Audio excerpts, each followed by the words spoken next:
nos domínios da mediunidade. Oitavo livro da coleção A Vida no Mundo Espiritual, ditado pelo espírito André Luiz e psicografado pelo médium brasileiro Francisco Cândido Xavier, em 1955. Capítulo 12. Clarividência e clareaudiência. Notei que a reunião atingia a fase terminal. 2 horas bem vividas haviam corrido céleres para nós. Raul Silva consultou o relógio e cientificou os companheiros de haver chegado o momento das preces de despedida. Os amigos sofredores, aglomerados no recinto, poderiam receber vibrações de auxílio, enquanto os elementos do grupo recolheriam, através da oração, o refazimento das próprias forças. Pequeno cântaro de vidro, com água pura, foi trazido à mesa, e porque Hilário perguntasse se iríamos assistir a alguma cerimônia especial, o assistente explicou, afável: não, nada disso. A água potável destina-se a ser fluidificada. O líquido simples receberá recursos magnéticos de subido valor para o equilíbrio psicofísico dos circunstantes. Com efeito, mal acabávamos de ouvir o apontamento, Clementino se abeirou do vaso e, de pensamento em prece, aos poucos se nos revelou coroado de luz. Daí a instantes, de sua destra espalmada sobre o jarro, partículas radiosas eram projetadas sobre o líquido cristalino que as absorvia de maneira total. Por intermédio da água fluidificada, continuou Aulus, precioso esforço de medicação pode ser levado a efeito. A lesões e deficiências no veículo espiritual se estamparem no corpo físico, que somente a intervenção magnética consegue aliviar até que os interessados se disponham à própria cura. O assistente silenciou, porquanto a palavra de Silva se fez ouvir, recomendando aos médiuns observassem, através da vidência e da audição, os ensinamentos que porventura fossem, naquela noite, ministrados ao grupo pelos amigos espirituais da casa. Reparamos que Celina, Eugênia e Castro aguçaram as suas atenções. Clementino, fim do preparo da água medicamentosa, consagrou-lhes maior carinho, aplicando-lhes passes na região frontal. Nosso amigo esclareceu o assistente e procura ajudar aos nossos companheiros de mediunidade, favorecendo-lhes o campo sensório. Não lhes convém, por agora, a clarividência e a clareaudiência demasiado abertas. A esfera dos espíritos reencarnados, a que dosar observações para que não venhamos a ferir os impositivos da ordem. Cada qual de nós deve estar em sua faixa de serviço, fazendo o melhor ao seu alcance. Imaginemos um aparelho radiofônico terrestre coletando todas as espécies de onda em movimento de captação simultânea. O proveito e a harmonia da transmissão seriam realmente impraticáveis, e não haveria propósito construtivo na mensagem. Um médium, pois, não deve demorar-se com todas as solicitações do meio em que se situa, sob pena de arrojar as suas impressões ao desequilíbrio, a menos quando, por sua própria evolução, consiga sobrepairar ao campo do trabalho, dominando as influências do meio e selecionando-as, segundo o elevado critério de quem já consegue orientar-se para o bem e orientar aqueles que o acompanham. Hilário refletiu um momento e indagou: os trabalhos mediúnicos, porém, são rigorosamente iguais nos 3 instrumentos sob nosso exame? Isso não. O círculo de percepção varia em cada um de nós. Há diferentes gêneros de mediunidade, contudo, importa reconhecer que cada espírito vive em determinado degrau de crescimento mental e, por isso, as equações do esforço mediúnico diferem de indivíduo para indivíduo, tanto quanto as interpretações da vida se modificam de alma para alma. As faculdades medianímicas podem ser idênticas em pessoas diversas, entretanto, cada pessoa tem a sua maneira particular de empregá-las. O modelo, em muitas ocasiões, é o mesmo para a grande assembleia de pintores, todavia, cada artista fixá-lo-á na tela a seu modo. Uma lâmpada exibirá claridade lirial em jato contínuo, mas, se essa claridade for filtrada por focos múltiplos, de certo estará submetida à cor e ao potencial de cada um desses filtros, embora continue sendo sempre a mesma lâmpada a fulgurar em seu campo central de ação. Mediunidade é sintonia e filtragem. Cada espírito vive entre as forças com as quais se combina, transmitindo-a segundo as concepções que lhe caracterizam o modo de ser. Notando o cuidado que o irmão Clementino empregava na preparação dos médiuns, meu colega inquiriu ainda: a clarividência e a clareaudiência acaso estão localizadas exclusivamente nos olhos e nos ouvidos da criatura reencarnada? Aulus acariciou-lhe a cabeça e acentuou: Hilário, vê-se que você está começando a jornada no conhecimento superior. Os olhos e os ouvidos materiais estão para a vidência e para a audição, como os óculos estão para os olhos e o ampliador de sons para os ouvidos, simples aparelhos de complementação. Toda a percepção é mental. Surdos e cegos na experiência física, convenientemente educados, podem ouvir e ver através de recursos diferentes daqueles que são vulgarmente utilizados. A onda hertziana e os raios-x vão ensinando aos homens que há som e luz muito além das acanhadas fronteiras vibratórias em que eles se agitam, e o médium é sempre alguém dotado de possibilidades neuropsíquicas especiais que estendem o horizonte dos sentidos. Meu companheiro fixou o gesto de quem aproveitara a lição, mas objetou, reverente. Desejava, porém, saber se Dona Celina, por exemplo, está enxergando o irmão Clementino e ouvindo-o, tão somente pelo processo curial de percepção na Terra. Sim, isso acontece por uma questão de costume cristalizado.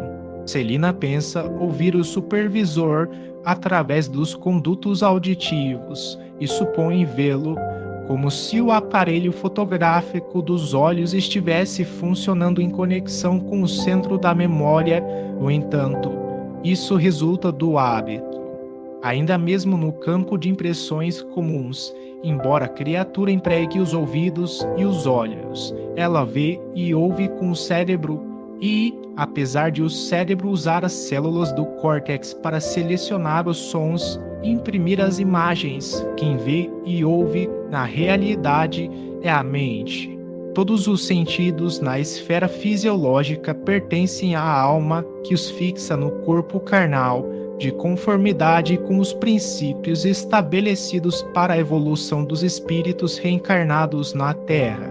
Sorrindo, ajuntou: vocês possuem uma prova disso quando o homem se encontra naturalmente desdobrado, cada noite, durante o sono, vendo e ouvindo a despeito da inatividade dos órgãos carnais, na experiência que chamam vida de sonho.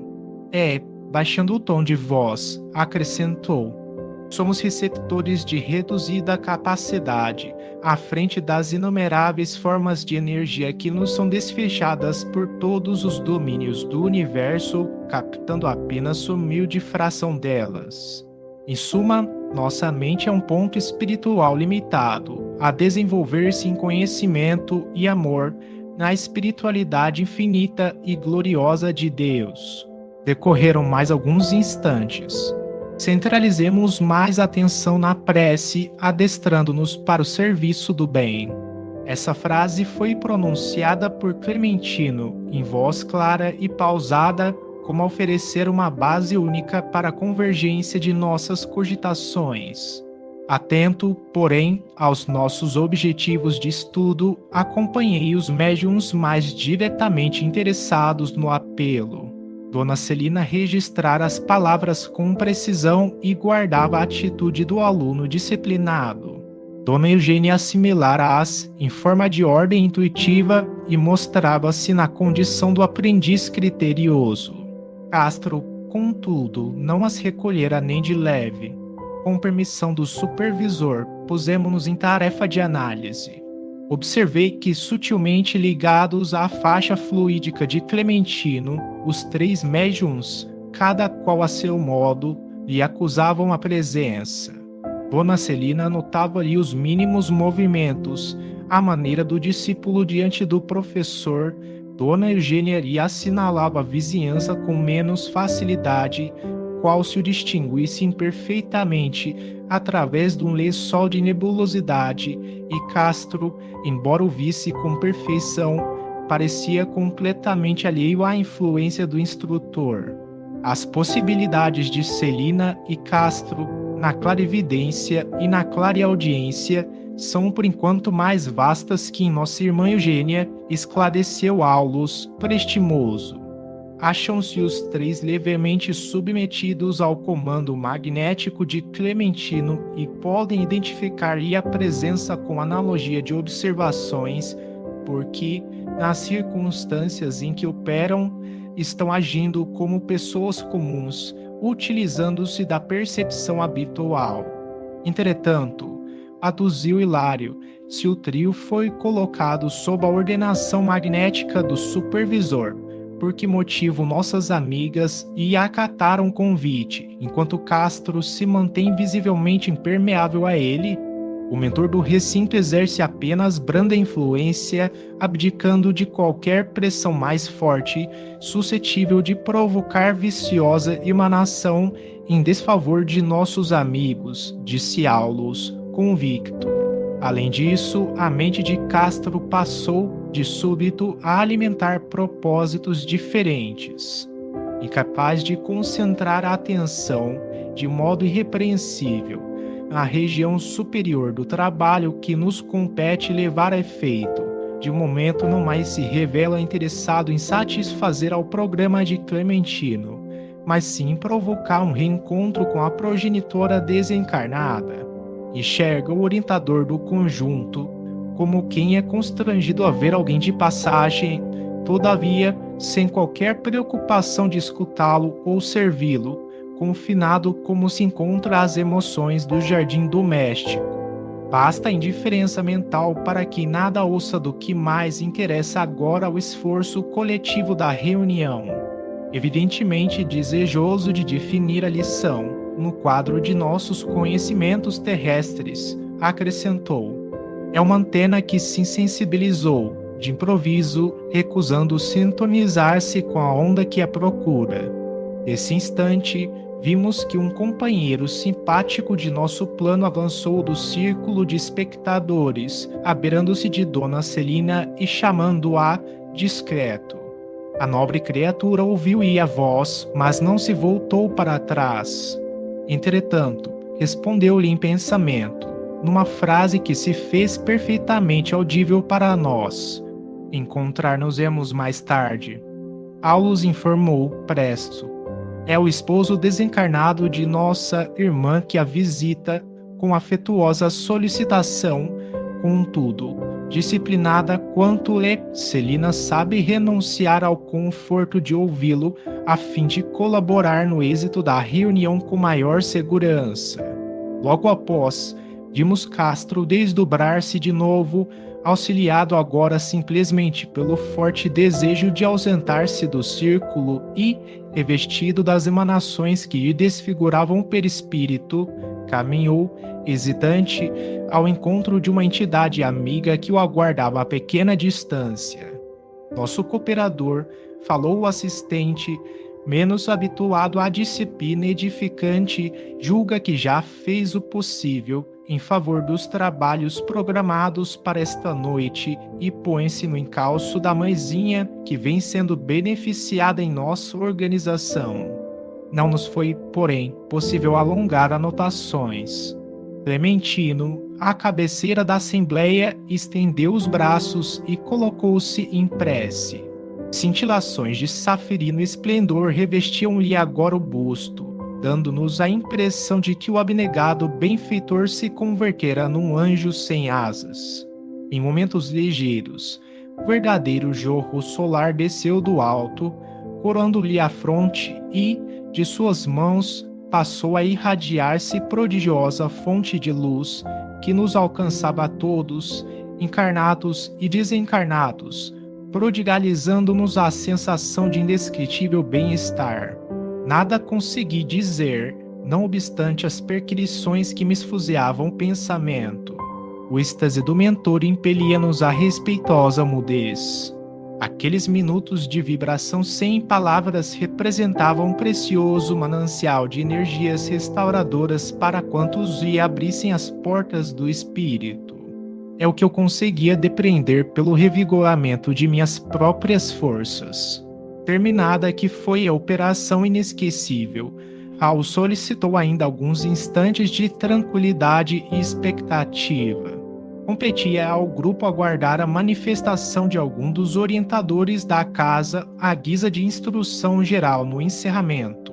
Dona Celina rogou licença para notificar que via surgir no recinto um ribeiro cristalino, em cuja corrente muitos enfermos se banhavam, e Dona Eugênia seguiu-a, explicando que chegara a contemplar um edifício repleto de crianças, entoando hinos de louvor a Deus.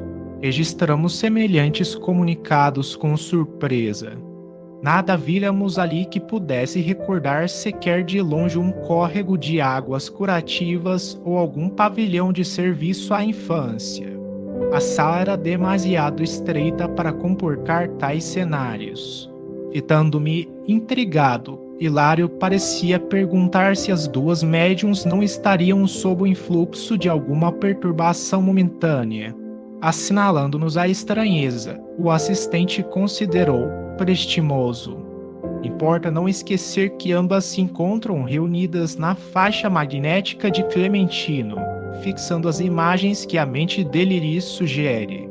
Viram-lhe os pensamentos relacionados com a obra de amparo aos doentes e com a formação de uma escola que a instituição pretende, em breve, mobilizar no socorro ao próximo. Ideias elaboradas com atenção geram formas tocadas de movimento, som e cor perfeitamente perceptíveis por todos aqueles que se encontrem sintonizados na onda em que se expressam. Não podemos olvidar que há fenômenos de clarividência e clareaudiência que partem da observação ativa dos instrumentos mediúnicos, identificando a existência de pessoas, paisagens e coisas exteriores a eles próprios, qual acontece na percepção terrestre vulgar, e existem aqueles que decorrem da sugestão que lhes é trazida pelo pensamento criador dos amigos desencarnados ou encarnados. Estímulos esses que a mente de cada médium traduz, segundo as possibilidades de que dispõe, favorecendo, por isso mesmo, as mais díspares interpretações. Flor, exclamou Hilário, entusiasmado, temos aí a técnica dos obsessores quando improvisam para suas vítimas variadas impressões alucinatórias. Sim, confirmou o assistente. É isso mesmo, no entanto, evitemos a conversação agora. O trabalho da reunião vai terminar.